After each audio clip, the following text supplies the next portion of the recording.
80장입니다.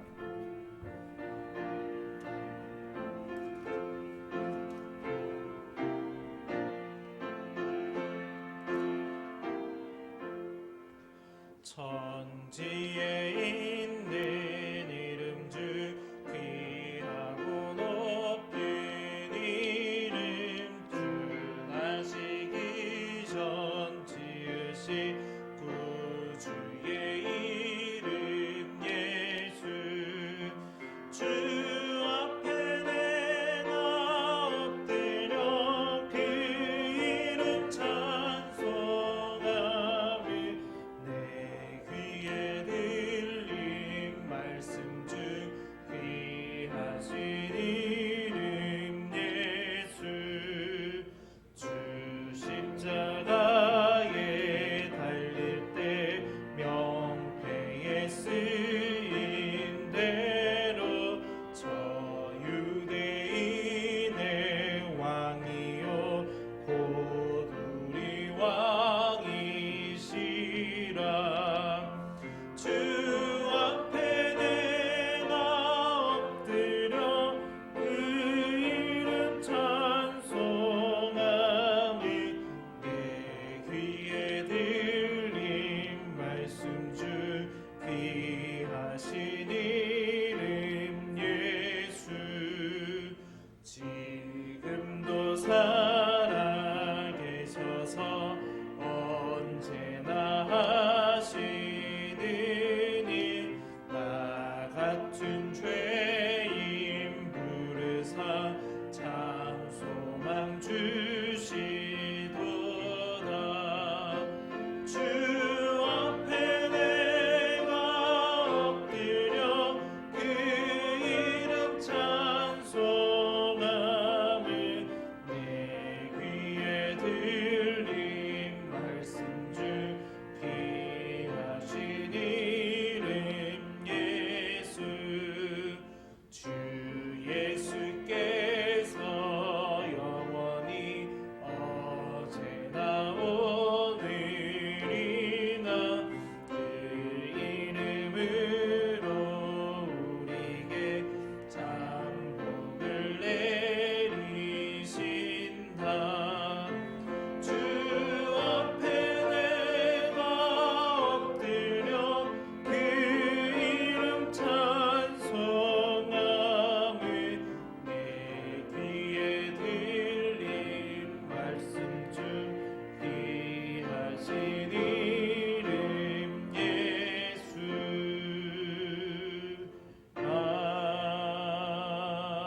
아멘. 기도드리겠습니다.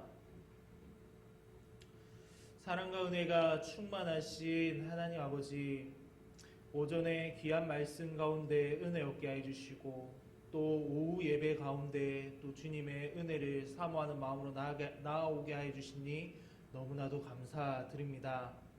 우리의 마음을 다시 새롭게 해주시고 또 주님의 말씀을 사모함으로 또 주님께 최고의 것을 올려드리기 위할 마음으로 또 이 자리에 나올 수 있는 우리의 모습이 될 수 있도록 주님 저희들을 붙들어 주시옵소서. 하나님 아버지, 코로나19로 인하여서 많은 이들이 고통 가운데 있습니다.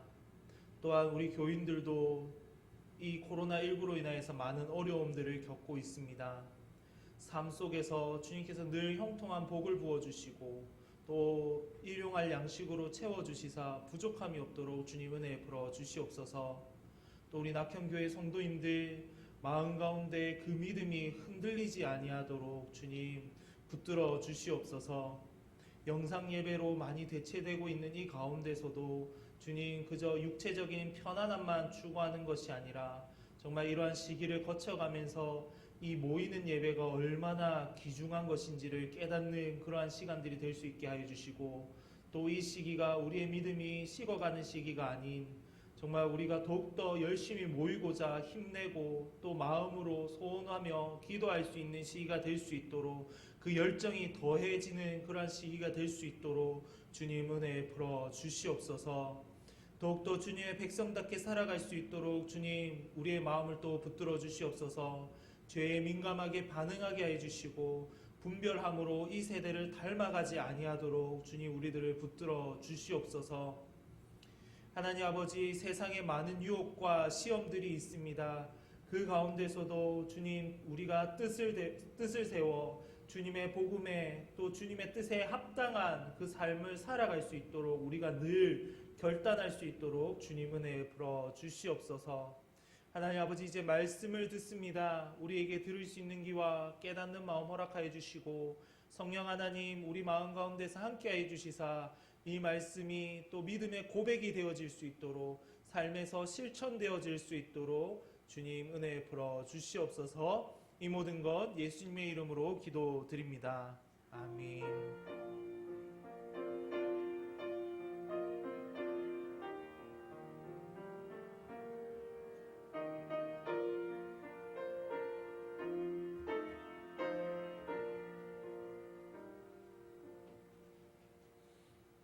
오늘 우리에게 주신 하나님의 말씀은 신약 성경 마태복음 1장 1절에서 17절까지의 말씀입니다. 1장 1절에서 17절까지의 말씀을 함께 교독하도록 하겠습니다. 마태복음 1장 1절에서 17절까지입니다. 아브라함과 다윗의 자손 예수 그리스도의 계보라.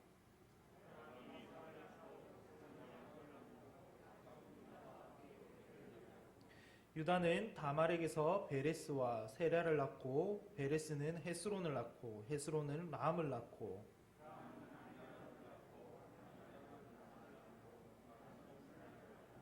살몬은 라합에게서 보아스를 낳고 보아스는 루색에서 오벳을 낳고 오벳은 이새를 낳고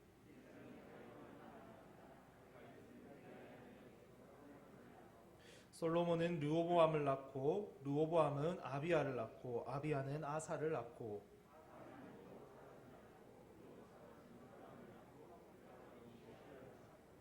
우시야는 요담을 낳고 요담은 아하스를 낳고 아하스는 히스기야를 낳고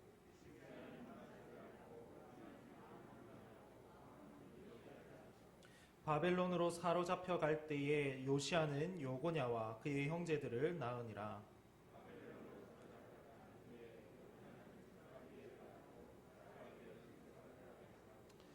스룹바벨은 아비웃을 낳고 아비웃은 엘리야김을 낳고 엘리야김은 아소르를 낳고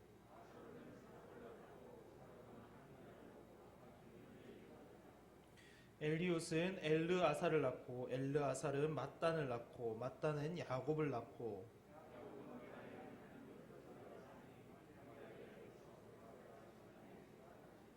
다 같이 읽도록 하겠습니다. 그런즉 모든 대수가 아브라함부터 다윗까지 14대요 다윗부터 바벨론으로 사로잡혀 갈 때까지 14대요 바벨론으로 사로잡혀 간 후부터 그리스도까지 14대더라. 아멘.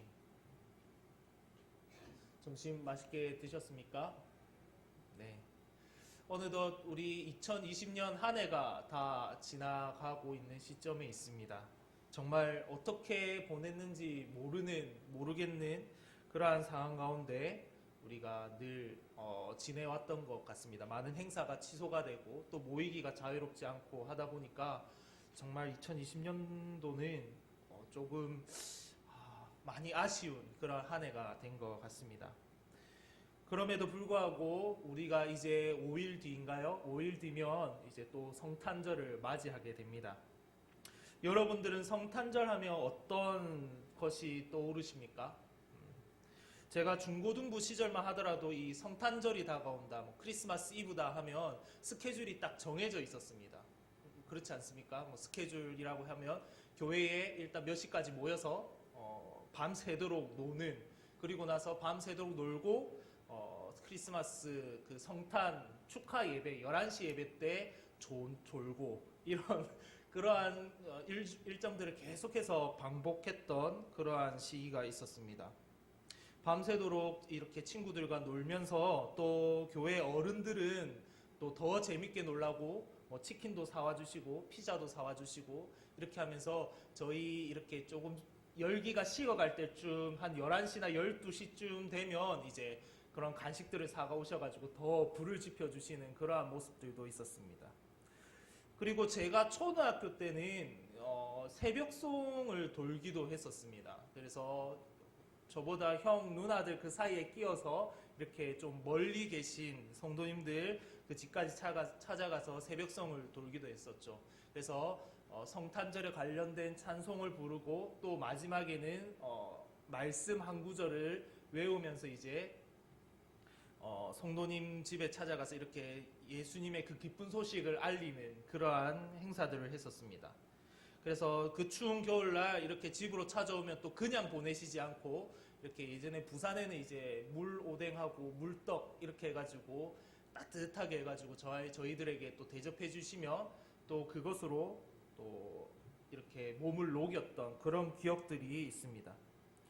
요즘에는 이러한 것들은 이제 소음 문제 때문에 이렇게까지는 하지 않더라도 성탄절이라고 한다면 이렇듯 뭔가 좀 시끌벅적하고 좀 뭔가 축제의 분위기가 많이 떠오르는 것이 또 우리 일상의 모습이 아니었나 생각합니다. 우리 작년 성탄절만 하더라도 이제 축하 행사 이런 것들을 하면서 조촐하게 이렇게 저희들끼리 이제 축제의 기쁨의 그러한 기쁨을 나누면서 이렇게 보내게 되었는데 올해는 이것도 조금 힘들 것 같습니다. 이제 성탄 축하 예배는 있지만은 그 전에 성탄 축하 행사 같은 것들은 또 많이 준비도 못했을 뿐더러 이런 것들이 조금 힘들게 되었습니다. 분명한 것은 작년과는 다르게 올해 성탄절은 조금 조용하게 보내야 된다는 것이죠. 그렇지만 다르게 생각한다면 이러한 축제의 분위기를 잠시 내려놓고 예수님의 태어나심을 조금 더 깊이 생각할 수 있는 올 한 해가 되지 않을까라는 생각도 하게 됩니다. 그냥 멍하니 그냥 시간 흘러가는 대로 그냥 성탄절을 보내는 것이 아니라 이러한 축제의 장을 잠시 내려놓고 조금 더 말씀에 집중하고 조금 더 예수님의 태어나심에 대해서 깊은 묵상의 시간을 가지게 될 수 있다는 것이죠. 오늘 우리는 예수님에 대해 조금 더 묵상해 보기 위해 하나의 족보를 살펴보려고 합니다. 평범한 족보인 것처럼 보이지만 실상은 그렇지 않습니다. 마태는 그의 복음서 가장 첫 부분을 이처럼 예수님의 족보로 시작하고 있습니다. 마태는 자신의 복음서를 쓰면서 참 많은 말을 하고 싶었겠지만은 그 모든 것을 뒤로 제쳐놓고서라도 지금 이 족보를 먼저 언급하고 있는 것입니다. 그래서 분명 마태는 이 족보를 통하여서 예수님에 대해서 말하고자 하고 싶었던 것이 있었던 것 같습니다. 앞서 말했던 그러한 모든 것들 다 뒤로 제쳐놓고서라도 마태는 가장 먼저 이 복음서를 읽는 모든 사람들에게 말하고자 하는 바가 있었을 것입니다.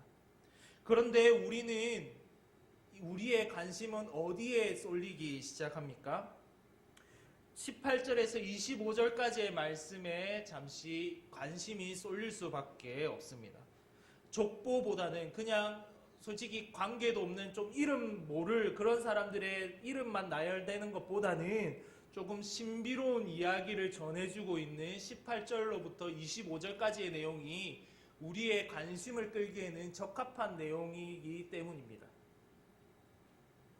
마태도 앞선 이 족보보다는 이 예수님의 신비로운 탄생을 먼저 이야기한다던가 아니면 예수님의 이름의 뜻을 먼저 이야기함으로써 이 사람들의 관심을 끌 수도 있었지만 마태는 그러지 않았습니다.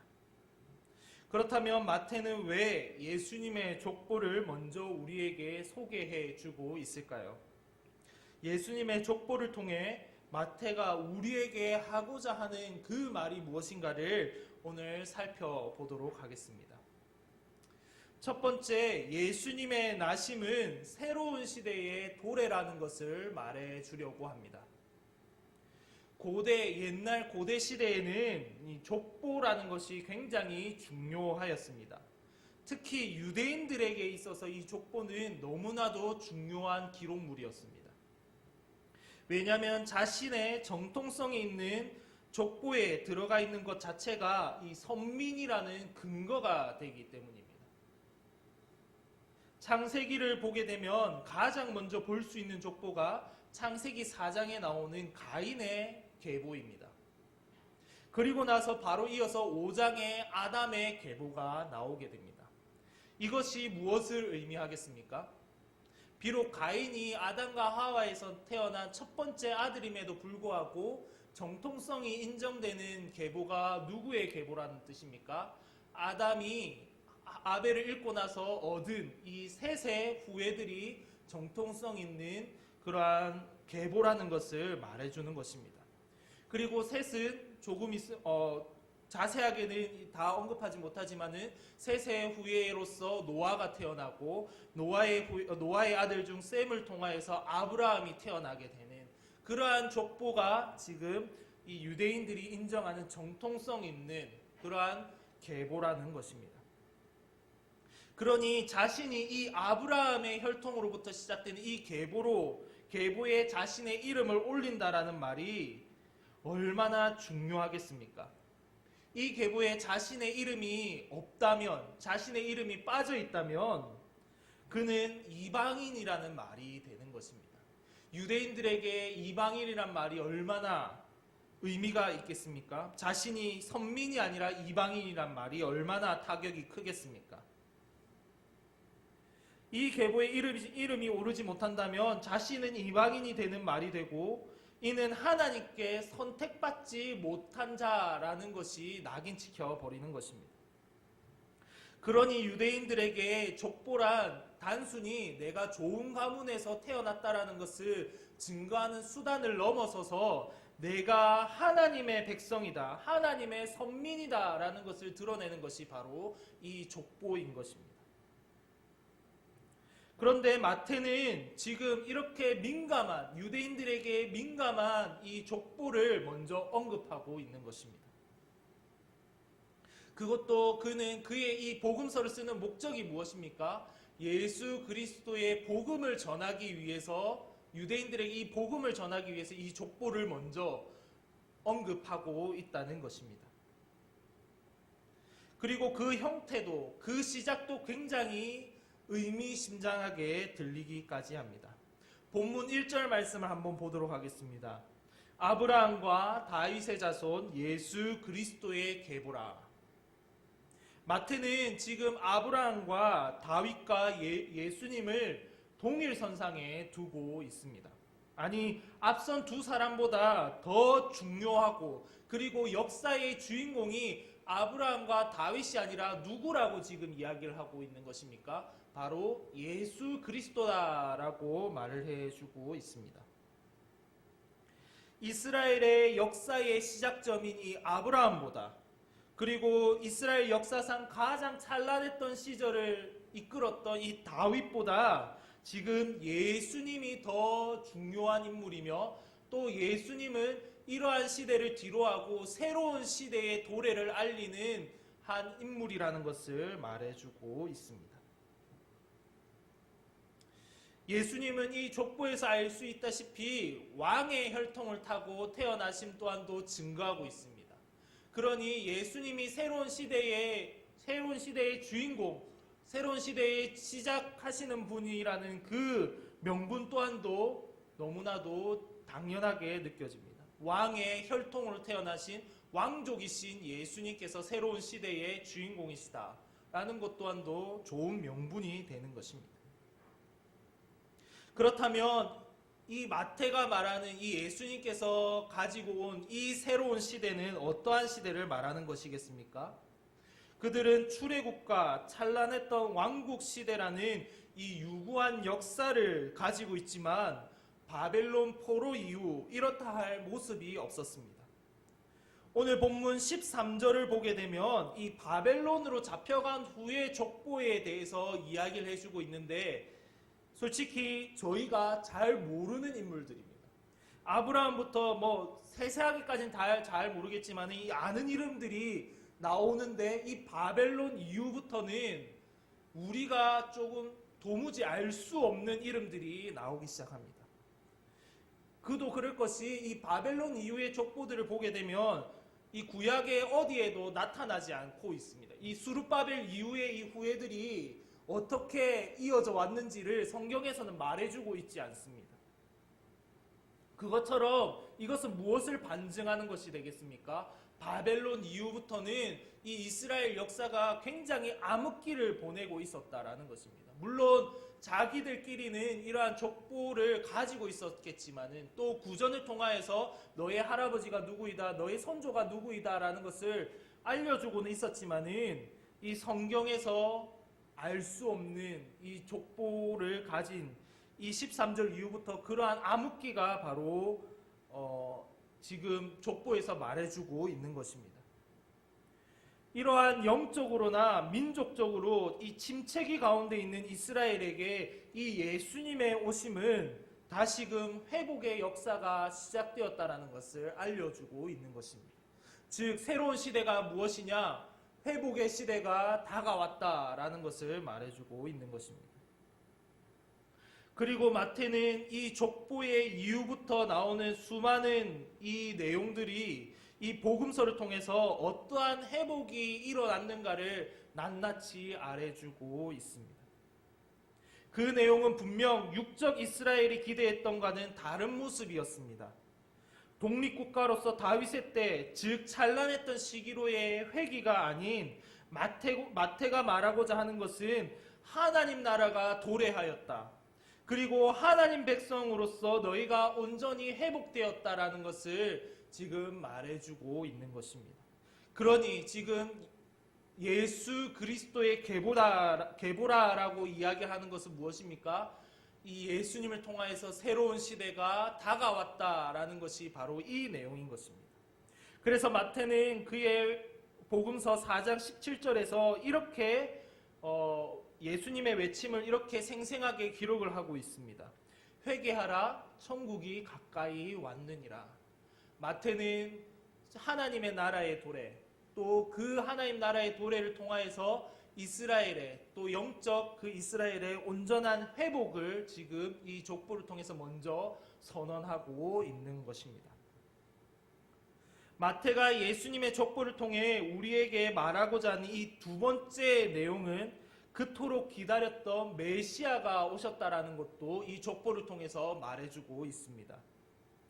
마태는 족보의 시작과 끝을 예수님으로 시작하고 예수님으로 마무리 짓고 있습니다.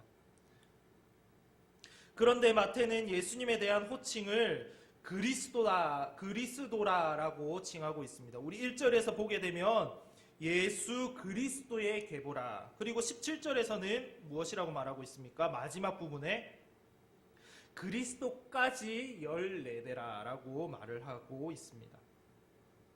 다른 복음서도 마찬가지이지만 특히 마태는 이 족보에서부터 그리스도 예수를 선포하고 있는 것입니다. 그래서 이 그리스도 예수를 선포하고 난 뒤에 이후의 2장부터 시작해서 28장에 이르는 이 마태복음의 내용에서 무엇이라고 말하고 있습니까? 예수님은 진짜 메시아였다라는 것을 낱낱이 증언하고 있는 것입니다. 그리스도라라는 단어는 히브리어의 메시아에서 유래된 헬라어입니다. 유대인들에게는 한 가지 약속이 마음 가운데 자리 잡고 있었습니다. 바로 구원자를 보내주시겠다는 이 메시아에 대한 약속이었습니다.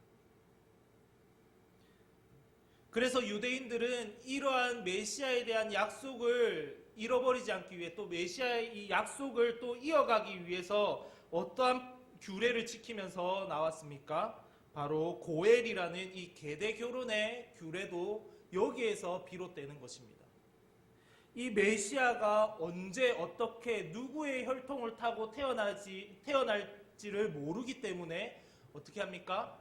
누구 하나 대가 끊기지 않도록, 그 대가 끊김으로써 메시아가 못 올 수도 있다라는 그러한 마음이 있기 때문에 누구 하나 대가 끊기지 않도록, 그래서 형이 그 자손을 낳지 못하면 동생이 그 대를 이어주는, 그래서 그러한 형식을 통하여서 이 메시아 오심을 고대하고 소망했던 것입니다. 그래서 이스라엘 백성들은 이 신앙적으로 또 제도적으로 메시아에 대한 소망을 놓치지 않고 있었습니다. 이러한 가운데 수많은 위대했던 사람들도 태어나고 죽고 하였습니다. 어떤 이는 군사적으로 부국강병을 이루는 그러한 위대한 인물도 태어나기도 했습니다. 어떤 이는 나라를 경제적으로 풍요롭게 만들기도 해 주었습니다. 또 어떤 이는 백성들을 하나님 말씀으로 잘 인도하기도 하였고, 또 다른 이는 제사장으로서 하나님과 인간 사이의 이 중보자 역할을 잘 감당해내는 그러한 위대한 사람들도 있었습니다. 그런데 그들은 메시아라고 하기에는 너무나도 부족한 자들이었습니다. 그들도 우리와 똑같은 죄인으로서 자신의 죄를 어떻게 해결해 주지 못했던 것입니다. 그리고 그 위대했던 다윗 왕도 또 솔로몬도 어떻습니까? 하나님 앞에서 비록 그의 평생의 그러한 칭호들, 그러한 평생의 하나님의 그 평가는 마음에 합한 자다, 전에도 없었고 후에도 없었던 위대했던 왕이다 라는 그러한 평가를 들었을지는 몰라도 무엇입니까? 그 세세한 부분까지 보면 다윗도 죄를 짓게 되고 솔로몬도 하나님을 떠났던 그 죄를 범하는 모습을 우리는 볼 수 있었습니다. 그렇게 기대했었는데, 정말 저 사람이라면 정말 메시아가 아닐까라고 했었는데, 여전히 이스라엘 백성들의 그 기대에는 실망으로 바뀌어버리는 순간들이 여러 번 있었던 것입니다. 그런데 마태는 딱 한 사람, 이 메시아라 선언하고 있습니다. 바로 누구입니까? 바로 예수 그리스도다라고 말해주고 있습니다. 그분은 마귀의 시험을 이기셨다라고 말해주고 있습니다. 그리고 아버지의 이름으로 인하여서 수많은 기적을 행하는 모습도 증언하고 있습니다. 그리고 십자가를 지심으로 우리의 영원한 형벌, 이 지옥에서 벗어나 우리에게 새로운 생명을 주시고 천국을 허락하셨다라고 말해주고 있습니다. 예수님께서는 다윗의 후손에 걸맞게 이스라엘의 대적을 모두 물리치셨음을 말해주고 있습니다. 그리고 예수님께서는 아브라함의 후손으로서 모든 민족을 복을 누릴 수 있도록 성취하셨다라는 것도 마태는 증언하고 있습니다. 마태는 우리에게 어떻게 이 마태복음을 읽는 우리에게 이러한 질문을 던질 수가 있습니다. 어떠한 질문이겠습니까? 예수 그리스도 외에 메시아라고 불릴 만한 사람이 있느냐라고 말입니다. 또 하나, 마태는 메시아 되신 예수님은 육적 이스라엘의 메시아뿐만 아니라 모든 인류의 메시아가 되심을 이 족보를 통해서 말해주고 있습니다. 여러분들도 잘 아시겠지만은 이 족보에는 5명의 이방 여인이 수록이 되어 있습니다. 하나님께서는 비록 이스라엘이란 민족을 선택하셔서 그들을 제사장 나라로 세우셨지만, 그렇다고 해서 이방인들을 외면하고 제하여 버리신 것은 아니었습니다. 마태는 이러한 하나님과 유대인 그리고 이방인의 연결고리로서 바로 이 이방 여인 5명을 지금 연결고리로 기록하고 있는 것입니다. 그렇다고 마태가 지금 없는 이야기를 만들어내는 것이 아닙니다. 이 족보가 이렇게 기록되었다는 것은 무엇입니까? 유대인들도 다 인정하는 부분입니다.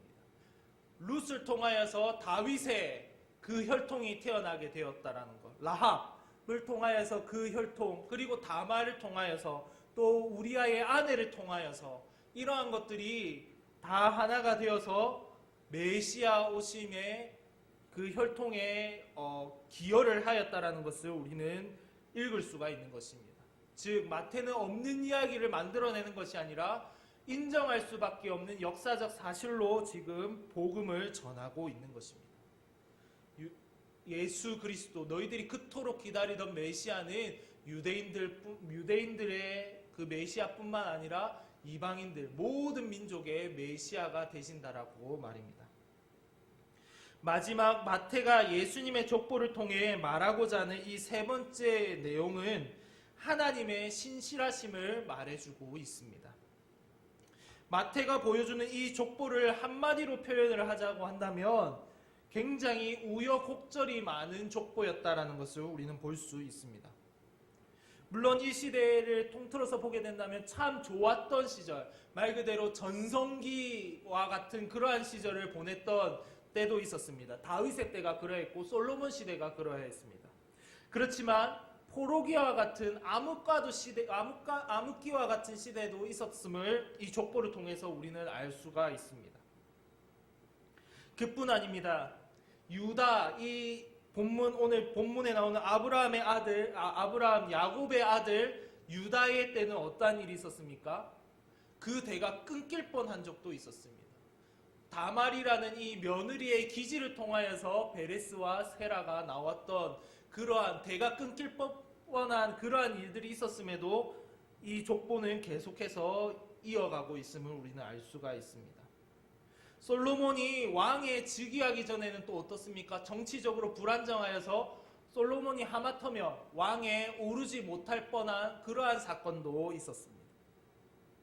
그럼에도 불구하고 하나님께서는 때가 되매 누구를 보내셨다라는 겁니까? 예수 그리스도를 이 땅 가운데 보내셨다라고 이 마태는 족보의 마지막을 이렇게 쓰고 있습니다. 하나님께서는 구원자 메시아를 보내주시겠다는 그 약속을 성취하셨다라는 것을 알려주고 있는 것입니다. 이 약속을 이루심에 족보 속에 생략되어 있는 수많은 사람들의 이 인격적 자질이나 능력은 아무런 문제가 되지 않았음을 또 말해주고 있습니다.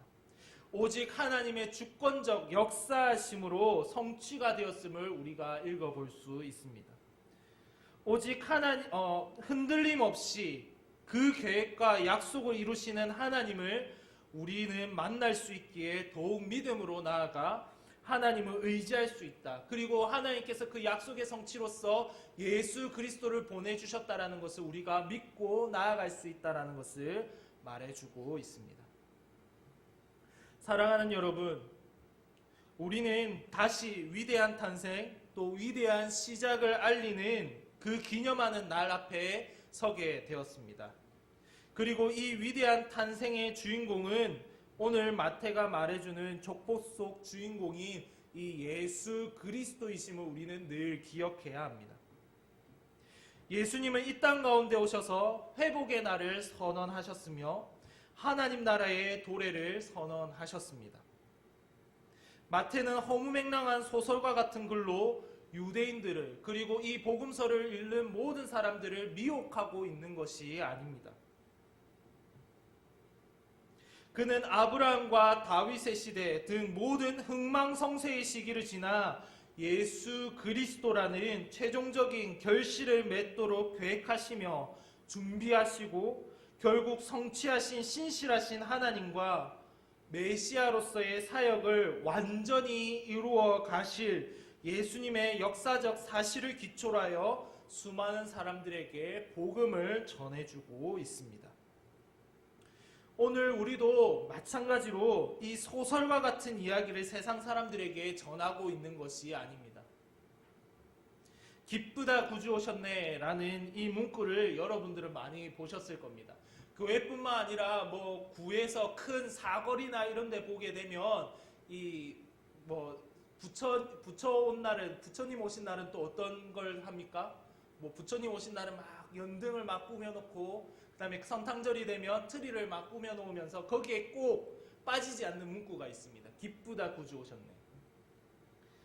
이 세상에서 흔히 볼 수 있는 이 문구 기쁘다 구주 오셨네 라는 이 문구가 우리는 진정한 메시아이신 예수 그리스도를 올바르게 전할 때에 사용되어져야 되는 문구가 되어야 합니다.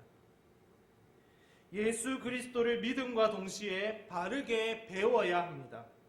그리고 또 예수 그리스도 안에서 바르게 훈련되어야 합니다.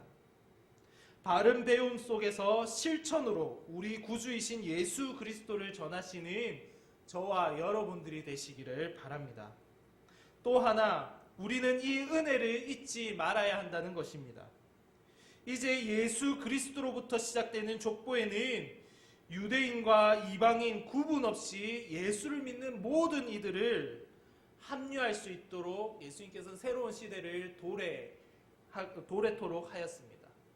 이 족보에는 유대인들이 생각했을 때 이 족보에는 누구만 올라야 됩니까? 아브라함의 육적 후손만 올랐어야 됩니다. 예수님도 이 다윗의 혈통으로 타고 태어나셨기 때문에 그래 예수님까지는 뭐 이 족보에 올라도 인정해주겠다라고 말할 수 있겠지만은 이방인이 이 우리의 족보에 낄 수 있다고? 예수님이 누구시길래? 라고 말할 수가 있다는 것이죠. 하지만 성경은 분명히 말하고 있습니다. 유대인뿐만 아니라 육적 이스라엘뿐만 아니라 영적 이스라엘 모두가 이 족보에 참여할 수 있다는 것입니다. 요한복음 1장 12절로부터 13절 말씀입니다. 영접하는 자, 곧 그 이름을 믿는 자들에게는 하나님의 자녀가 되는 권세를 주셨으니 이는 혈통으로나 육정으로나 사람의 뜻으로 나지 아니하고 오직 하나님께로부터 난 자들이니라. 무엇입니까? 저는 진주 하씨 사직공파 31세 손입니다. 이러한 저도 어디에 합류할 수 있다는 것입니까? 예수님의 그 새로운 시대로서 도래하신 하나님의 자녀로서 하나님의 그 족보에 우리가 이름을 올릴 수가 있다는 것입니다. 여러분들도 마찬가지입니다. 여러분들도 다 같이 하나님의 자녀로서 또 한 공동체로서 우리가 나아갈 수 있는 것입니다. 이제 우리의 뿌리를 주 예수 그리스도께로부터 찾을 수 있다는 말입니다. 이것이 메시아 되신 예수님이 우리에게 주신 복인 것입니다. 창세기 12장 3절 속 아브라함에게 하신 모든 족속이 너로 말미암아 복을 얻을 것이다 라는 이 약속이 예수 그리스도로 인하여서 온전히 성취되었던 것입니다. 이제 말씀을 맺도록 하겠습니다. 오늘 우리는 위대한 탄생 그리고 그 시작을 알리는 하나의 족보에 대해서 살펴보았습니다. 소설이 아닙니다. 우리 가운데 실제 일어난 역사적 사실입니다. 메시아 되신 예수 그리스도께서 이 땅 가운데에 오셨습니다. 신실하신 하나님의 결실입니다. 우리를 지극히 사랑하신 예수 그리스도의 은혜의 시작인 것입니다. 차분해진 이 올해의 성탄절 분위기 속에서 이러한 하나님의 신실하심과 예수 그리스도의 은혜와 사랑을 조금 더 깊이 묵상해 가시는 우리 성도님들이 되시기를 바랍니다. 또 이 은혜를 깨닫는 그 순간부터 감사의 고백으로 나아가시는 저와 여러분들이 되시기를 바랍니다. 그리고 우리 구주의 나심을 세상 속에 전하시기를 바랍니다. 세상의 분위기가 이래서 우리가 즐거운 것이 아닙니다. 예수 그리스도의 나심으로 인한 진정한 기쁨이 매일의 삶 속에서 넘쳐나고 또 감사가 넘쳐나시는 우리 낙현의 성도님들이 되시기를 주님의 이름으로 축원드립니다. 우리 찬송 115장입니다. 115장 찬송 드리겠습니다.